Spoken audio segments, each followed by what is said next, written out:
Mga kababayan, huwag nyo nang hanapin ang mga pulis sa presinto sapagkat kami ay nasa inyo ng mga telepono. Dial 911, darating kami sa loob ng 5 minuto. Lilingkod sa bawat Pilipino at magbibigay ng tamang impormasyon para sa tahimik at maayos na Pilipinas. Police News Network, alagad ng batas, tagapagtaguyod ng balitang pulis, sandigan ng mamamayan, patnubay ng katotohanan. Kampo Krame, maghahatid ng pinakahuling kaganapan at nagbabagang balita. Ito ang PNN Police News Network. At ngayon, ang inyong mga tagapagbalita. Magandang araw, Bagong Pilipinas. Kami ang inyong alagad ng batas, tagataguyod ng Balitang Pulis, Police Captain Homer Macarig. At ngayong araw po ng Lunes, makakasama natin bilang guest co-host si Seaman First Class, Crizel Espiritu mula sa Philippine Navy. Magandang araw sa iyo, ma'am. Magandang araw din po, sir. Maraming salamat po sa Philippine National Police sa pagbibigay ng oportunidad na kami po ay inyong makasama. Kami po ay maghahatid sa inyo ng tamang balita, kwento ng pulis at serbisyo para sa mamamayan. At ito ang PNP News Online. Ang pangunahing balita ng Police News Network, alagad ng batas, tagataguyod ng Balitang Pulis.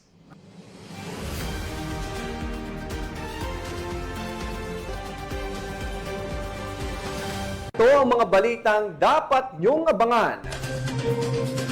Shabu na nagkakahalaga ng mahigit 1 milyong piso kumpiskado. 3 suspect timbog sa bypass operation ng Taytay PNP. Marijuana na nasa loob ng parcel na harang sa Romblon sa bisa ng Joint Parcel and Mail Interdiction Operation. At top 1 most wanted person sa kasong qualified rape, kalaboso sa Cebu City.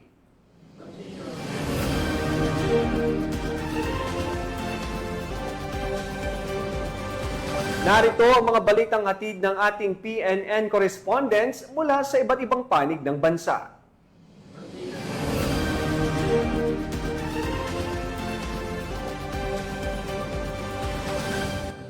Simulan natin ang balita mula sa bahagi ng Luzon.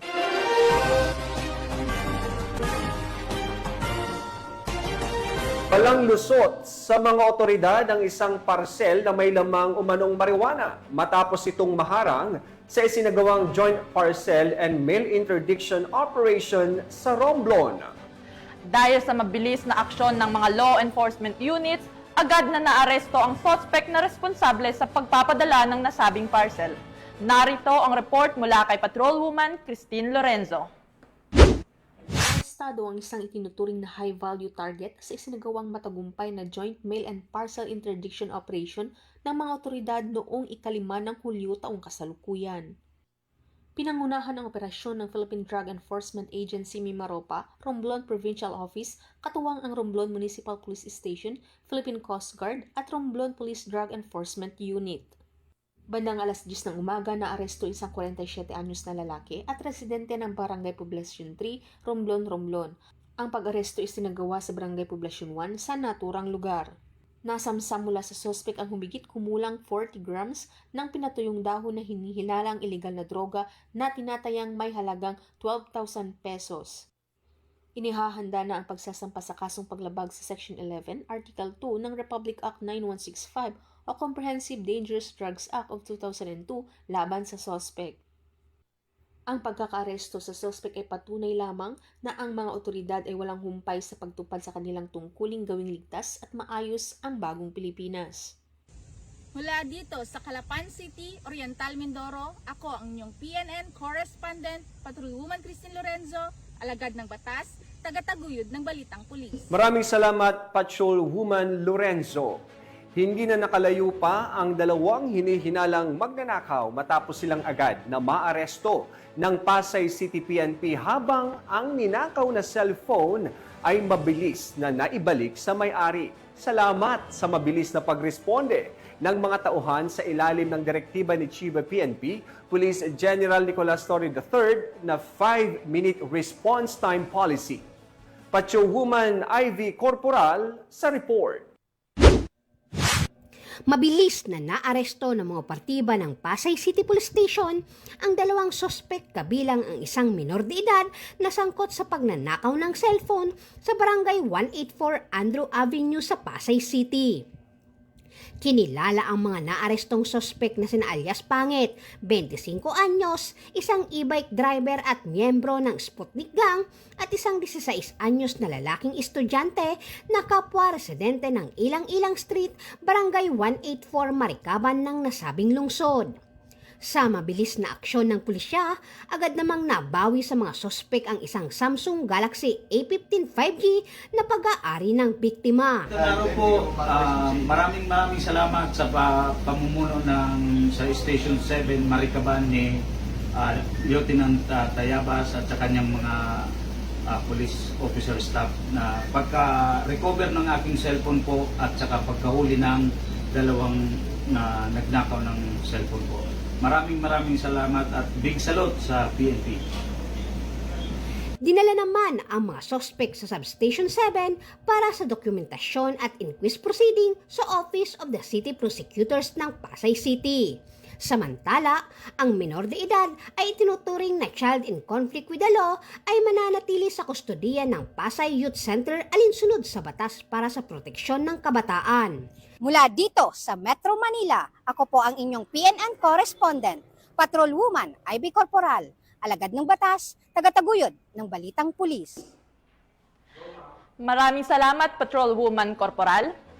Tuluyan nang nasukol ng otoridad ang isang lalaking kabilang sa listahan ng most wanted person matapos itong maaresto sa isang operasyon sa Pangasinan kaugnay ng kaso nitong 2 counts of statutory rape.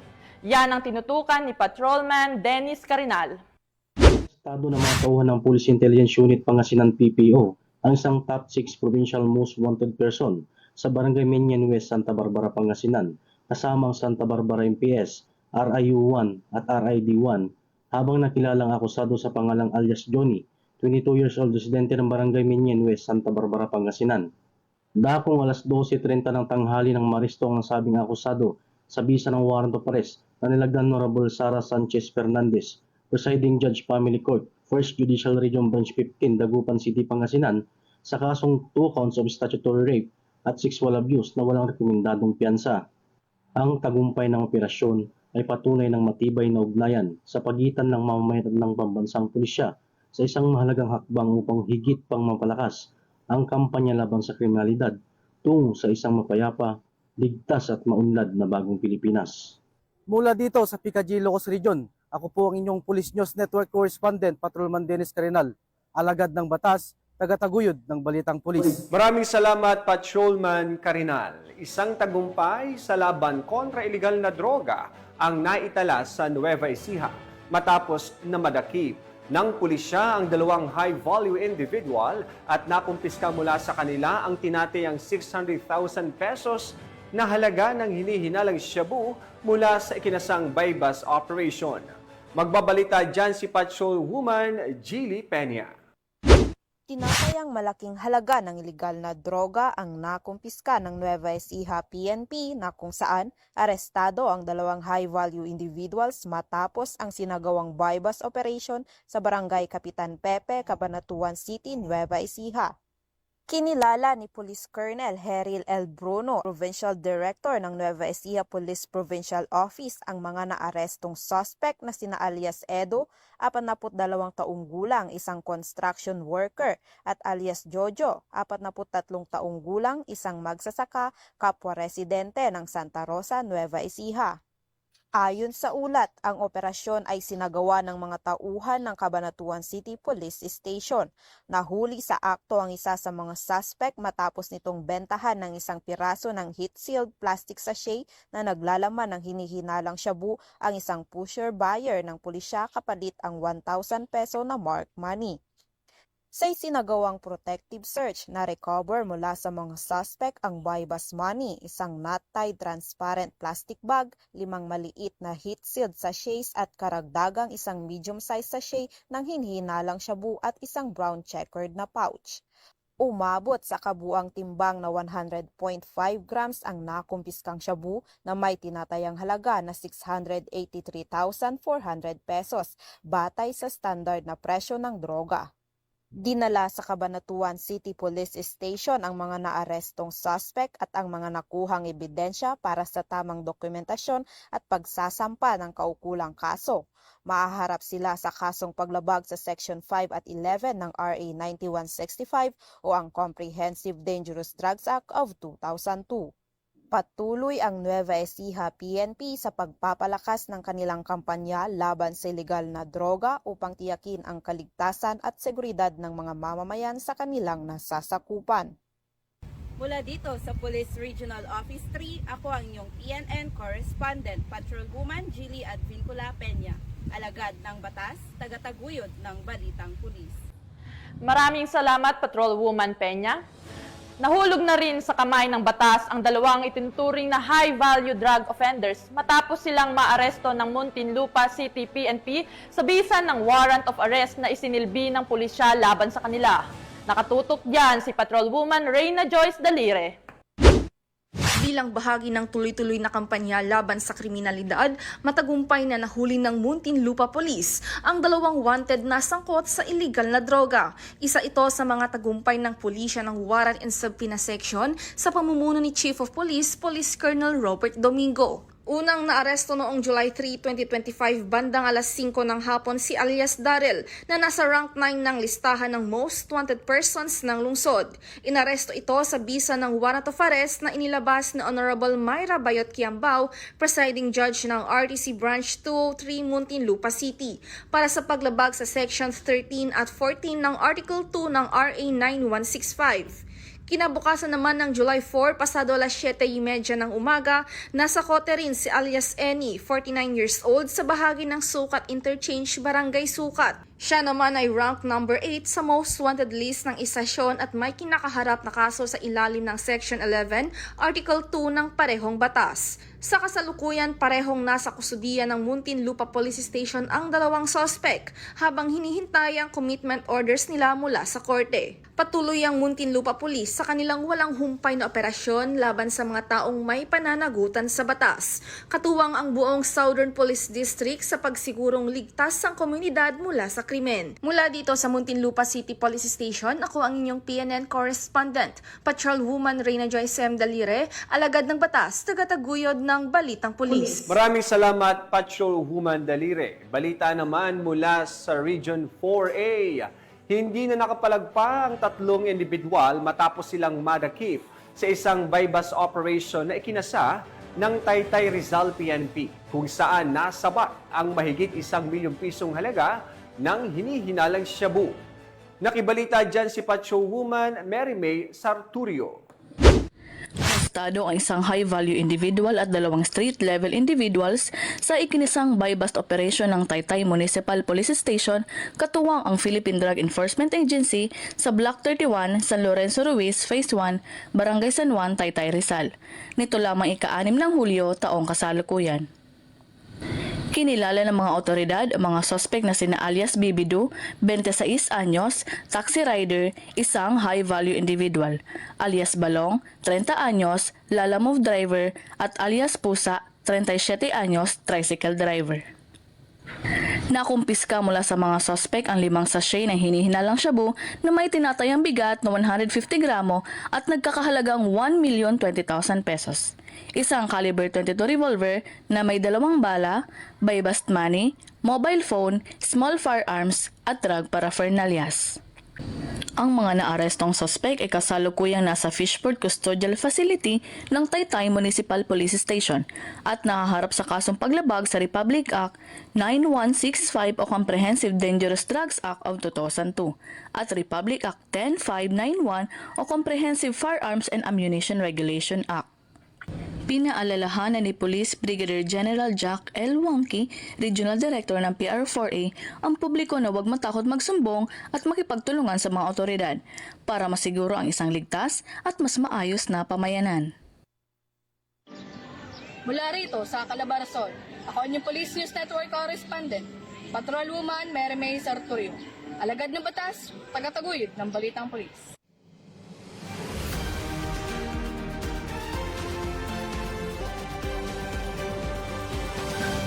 Formal lang pinagtibay ng Philippine National Police at National Irrigation Administration ang kanilang ugnayan sa isinagawang flag raising ceremony at paglagda sa Memorandum of Understanding ngayong araw, July 7, 2025, sa PNP National Headquarters bilang hakbang sa pagpapalakas ng serbisyo sa mga malalayong komunidad sa ating bansa. Binigyang kulay ang aktibidad ni Engineer Eduardo Eddie Guillen, NIA Administrator, panauhing pandangal sa nasabing seremonya na nagpahayag ng buong suporta sa bagong pagtutulungan ng dalawang ahensya, na aniyay isang makasaysayang hakbang para sa kapanganan ng mga Pilipino, lalo na ang mga nasa sektor ng agrikultura. Ayan, sa kanya pong mensahe, ipinaabot ni Chief PNP Police General Nicolas Torre III ang kahalagahan ng naturang kasunduan. The significance of this partnership goes beyond the ink on the paper. This is a convergence of our missions, ours to maintain peace and order and ensure public safety of every Filipino and their families, and theirs to secure the food and water, especially in our most remote, unserved areas. Binigyang diin pa ni Chief PNP na sa pamamagitan ng Revitalized Police sa Barangay o RPSB program, ang presensya ng pamahalaan ay higit pang mararamdaman ng mga geographically isolated and disadvantaged areas, kalakip ang pag-install ng mga solar-powered irrigation systems na layong maghatid ng tubig sa mga bukirin at pag-asa sa mga komunidad. With this MOU, we are not only protecting irrigation projects, we are protecting peace and progress. Ang kapulisan ay katuwang ng bayan sa pagpapaunlad, hindi lang sa pagpapatupad ng batas. Sa bagong Pilipinas, Ang pasasalamat ni Administrator Guillen sa liderato ng PNP. I express our deepest gratitude to the PNP under General Torres' leadership. Hindi lamang ninyo kami tinutulungan na pangalagaan ang aming mga proyekto at mga kawani. Kasama namin kayo sa pagbibigay ng serbisyo sa malalayong lugar na madalas hindi naaabot. Your unwavering support empowers us to pursue the goals of the National Irrigation Master Plan. Ang pagpirma ng MOU ay inaasahang magbubunga ng mas mabisang implementasyon ng mga proyektong pang-irigasyon at mas ligtas na pamayanan, susi sa pagkamit ng food security, katahimikan at pambansang kaunlaran.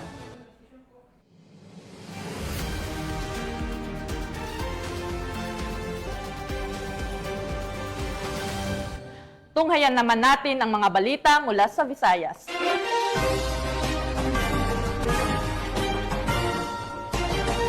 Sa visa ng warrant of arrest, napasakamay ng mga otoridad ang nakatalang top 1 most wanted person na may kasong qualified rape sa Cebu City.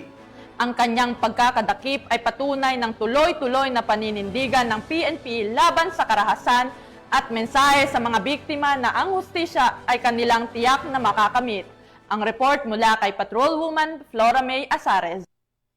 Sa kulungan ang bagsak ng isang top 1 most wanted person provincial level na may kasong 2 counts ng qualified rape matapos maaresto ng kapulisan ng Cebu City sa sitio Gila-Gila, Barangay Bonbon, Cebu City noong ika-3 ng Hulyo taong kasalukuyan. Kinilala ni Police Colonel Enrico E. Figueroa, City Director ng Cebu City Police Office, ang sospek na si Hinaro, 70 anyos at residente ng sitio Cambayog, Barangay Busay, Cebu City. Bandang alas 12:40 ng tanghali nang maaresto ng kapulisan ang sospek sa bisa ng warrant of arrest para sa kasong 2 counts ng qualified rape na inisyu ni Honorable Esther M. Veloso, presiding judge ng RTC Branch 6, Cebu City, na walang rekomendadong piyansa. Kasalukuyang nasa kustodiya ng CCPO Custodial Facility ang sospek para sa dokumentasyon at tamang disposisyon. Ang matagumpay na operasyon ay patunay lamang na ang mga kapulisan ng Central Visayas ay nagpapakita ng kanilang dedikasyon sa pagsugpo ng anumang uri ng kriminalidad tungo sa isang mapayapa at ligtas na bagong Pilipinas. Mula dito sa Central Visayas, ako ang inyong PNN correspondent, Patrolwoman Flora May Azares, alagad ng batas, tagataguyod ng Balitang Pulis. Maraming salamat Patrolwoman Azares sa patuloy na paghihigpit sa kampanya ng Kapulisan kontra Iligal na Droga, nakumpiska ang mahigit 100,000 pisong halaga ng shabu mula sa isang sospek matapos ang isinagawang bypass operation ng PNP sa Lapus, Iloilo. Nakatutok dyan si Patrolwoman Justin May Halores. Arestado ng mga kapulisan ang isang drug suspect na kinilalang si alias Carlo, 42 anyos, may asawa at residente ng Barangay Barrio Obrero, Lapus, Iloilo City matapos ang matagumpay na ikinasang bypass operation ng Iloilo City Police Station 8 sa Barangay Lobok, Lapus, Iloilo City bandang alas 7 ng umaga nito lamang 5 ng Hulyo taong kasalukuyan. Pinamunuan ni Police Captain Lester L. Oliveros, officer in charge ng ICPS 8, ang operasyon na nagresulta sa pagkakadakip kay alias Carlo, isang street-level individual. Sa isinagawang operasyon, 2 body-worn cameras ang ginamit upang masigurong transparent ang buong proseso ng pagkakaaresto. Nakumpiska mula sa sospek ang isang heat-sealed plastic sachet ng suspected shabu bilang bypass item at 8 pang heat-sealed plastic sachet ng pinaghihinalaang shabu mula sa pag-iingat ng sospek. Na-recover din ang 1,000 pesos na bypass money kabilang ang mark money na 100 peso bill at iba pang non-drug items. Umabot sa humigit kumulang 24 gramo ang nakumpiskang suspected shabu na may halagang tinatayang 163,200 pesos, batay sa standard drug price na 6,800 pesos kada gramo. Ang sospek ay kasalukuyang nasa kustodiya na ng ICPS 8 para sa kaukulang dokumentasyon at mahaharap sa kasong paglabag sa Republic Act 9165 o ang Comprehensive Dangerous Drugs Act of 2002. Patuloy na pinapatunayan ng kapulisan ng ICPS 8 ang kanilang masigasig na kampanya laban sa iligal na droga bilang bahagi ng mas malawak na layunin ng pambansang pulisya ng Pilipinas na linisin ang mga komunidad sa lungsod mula sa banta ng iligal na droga at kriminalidad. Mula rito sa Police Regional Office 6, ako ang inyong PNN Correspondent Patrolwoman Justin May Halores. Alagad ng batas, tagataguyod ng balitang pulis. Maraming salamat, Patrolwoman Halores. Sa kulungan ang bagsak ng isang lalaki na nakalista bilang top 2 most wanted person matapos itong maaresto ng mga otoridad sa kasong murder. Ang balita mula kay Patrolwoman Camberley Flores.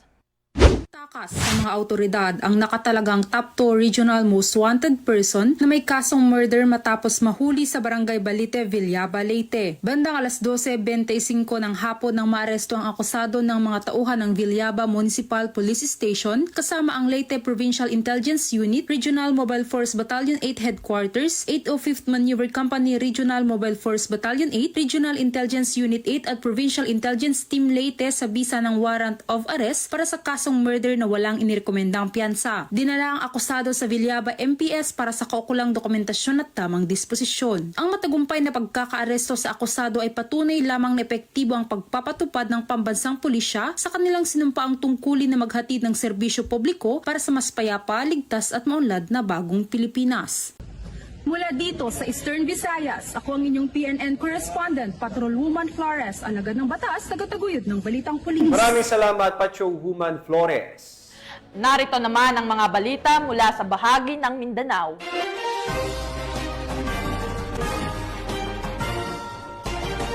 Nasamsam ang mahigit 700,000 pisong halaga ng shabu mula sa top 8 regional high-value individual sa isinagawang anti-illegal drug operation sa Moncayo, Davao de Oro. Ang nasabing operasyon ay bahagi ng pinaigting na kampanya ng PNP at Philippine Drug Enforcement Agency upang tuldukan ang aktibidad ng mga high-value targets na nagpapalaganap ng bisyo sa mga komunidad. Ibabalita yan ni Patrolwoman Daphne Pasaol. Ang top 8 sa listahan ng high-value individuals sa rehiyon ng Davao sa ikinasang operasyon ng pulisya madaling araw nitong Hunyo 5 taong kasalukuyan sa Barangay Union, Moncayo, Davao de Oro. Pinangunahan ng Regional Police Drug Enforcement Unit 11 katuwang ang mga tauhan ng Moncayo Municipal Police Station kasama ang mga operatiba ng RIDPIT, PIU, PDEU at First Davao de Oro PMFC sa pakikipagnayan ng Philippine Drug Enforcement Agency o PDEA.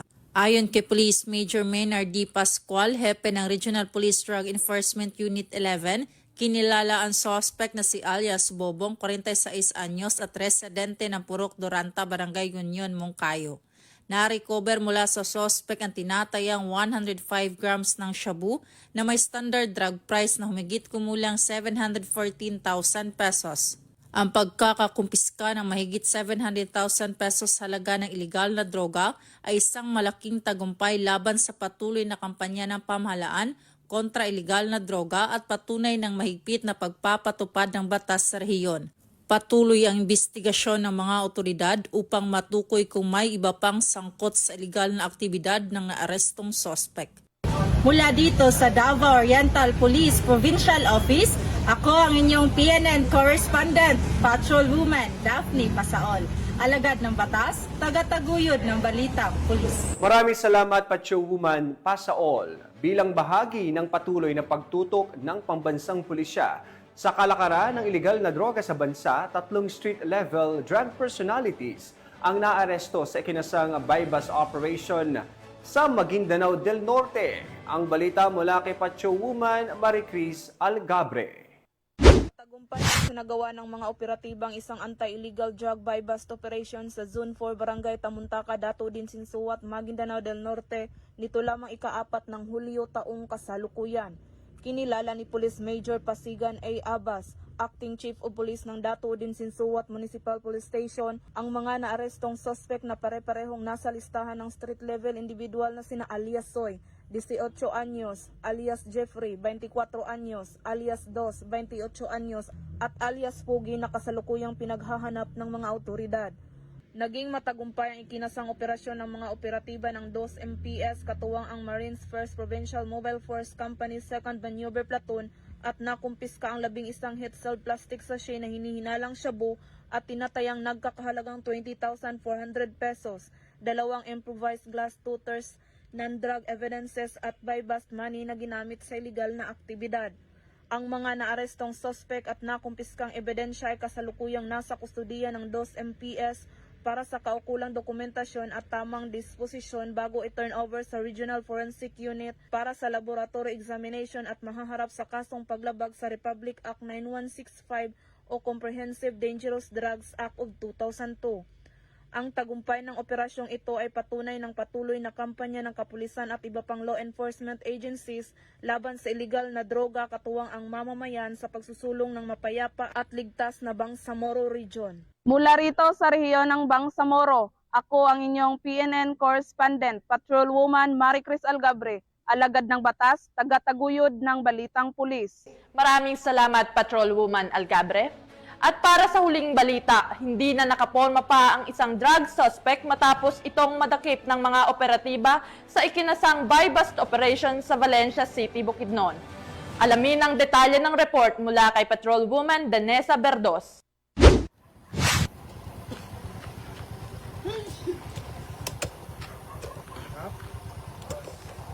Arestado ang isang drug suspect sa sinagawang joint buy-bust operation ng City Drug Enforcement Unit, Bukidnon Provincial Intelligence Unit katuwang ang mga kapulisan ng Valencia City Police Station sa Barangay Lurugan, Valencia City, Bukidnon. Kinilala ni Police Lieutenant Colonel Brian M. Panganiban, officer in charge ng Valencia CPS, ang drug suspect na si alias Janjan, lalaki at residente ng nasabing lugar.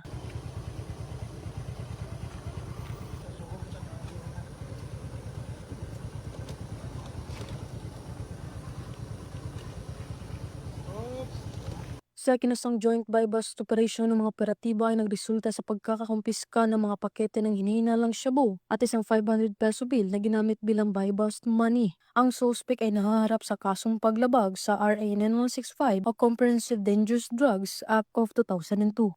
Mula dito sa Camp Capistrano, Gusa, Cagayan de Oro City, ako ang inyong Police News Network Correspondent, Patrolwoman Danessa Berdos, alagad ng batas, tagataguyod ng balitang pulis. Maraming salamat, Patrolwoman Berdos. At yan po ang mga balitang nakalap ng ating PNN correspondents mula Luzon, Visayas at Mindanao.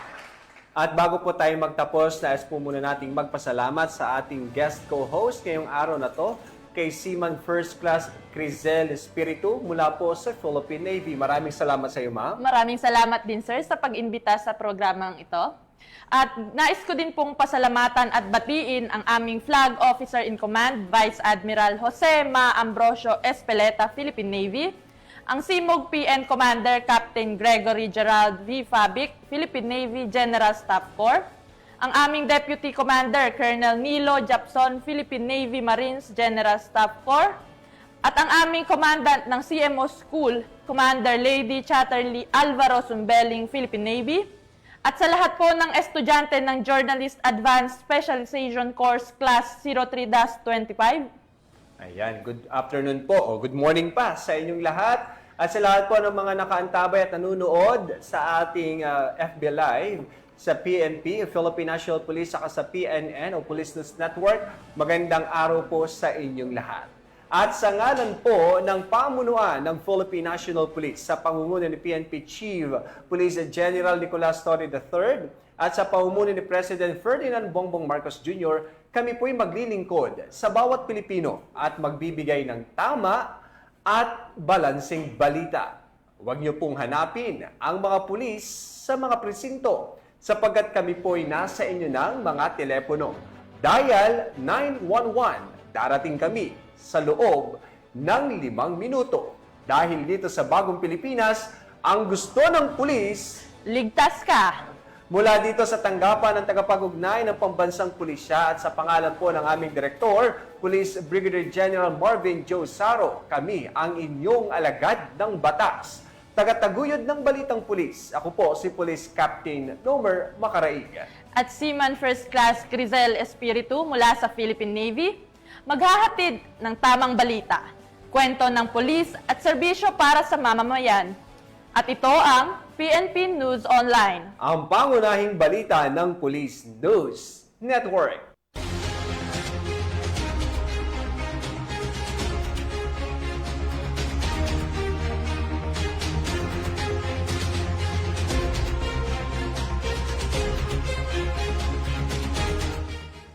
Police News Network, alagad ng batas, tagapagtaguyod ng balitang pulis.